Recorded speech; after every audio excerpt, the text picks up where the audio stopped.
This is Block 9, The Liberal Establishment, Section 4, The Rise and Fall of Nixon, with the Philadelphia Plan. Nixon was also very active in civil rights. Nixon had voted for every civil rights initiative from the time he was a congressman in the late 1940s.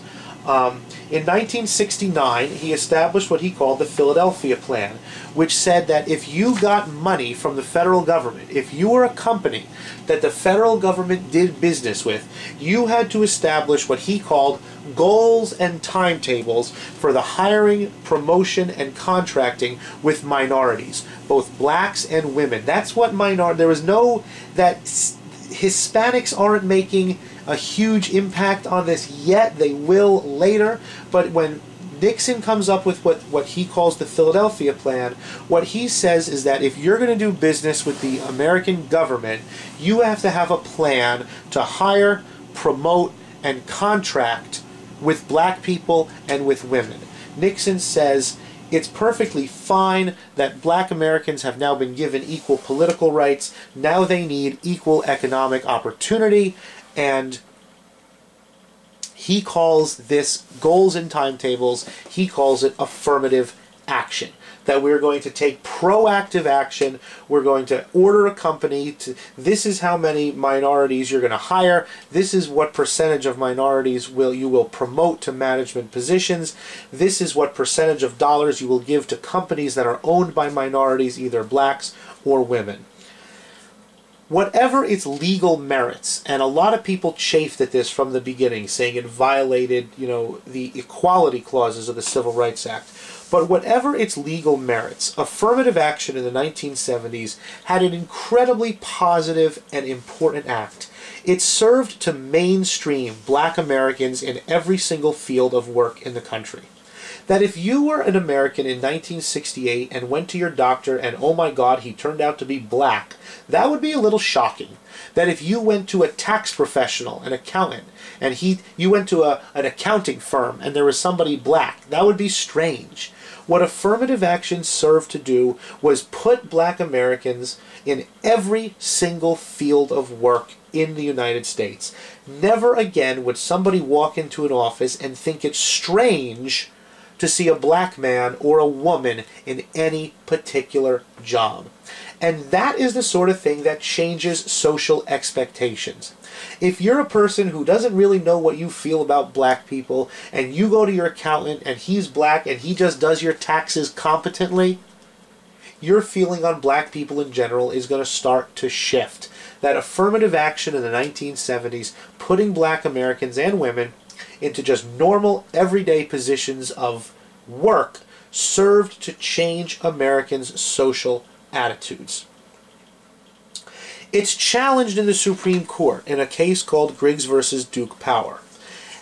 Its critics said that affirmative action confers legal privileges on certain groups, that Americans are no longer simply living in a meritocracy, that at company X, 12% of the hires had to be of black people, regardless of whether they were qualified necessarily for the job or not. This goes all the way to the Supreme Court. Can the government confer legal privileges on one group that it does not give to another group? In reality, what this is, it's discrimination. It's discrimination in favor of righting a former wrong. In this case, in 1971, the court ruled that you could not, a company could not even give a test, like an IQ test or a strength test, that had the effect of excluding minorities or women from certain jobs.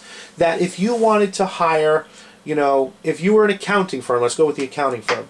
If you were an accounting firm and you wanted to screen applicants, so you gave them an IQ test, but no black people scored high enough on the IQ test to qualify, you could not use that sort of test. That tests that excluded women and minorities were out. If you were a fire department, you could not exclude women from your fire department based on a strength test. Obviously, this has its critics at the time to this very day. But in Griggs versus Duke Power, that's how the Supreme Court decided. Then the court took another step forward. The court went on to say that, look, companies and universities of America, if you don't feel like having a lawsuit filed against you that you are discriminating against people, then you will hire and promote and accept minority and female workers and students at a ratio equal to that of their presence in the population.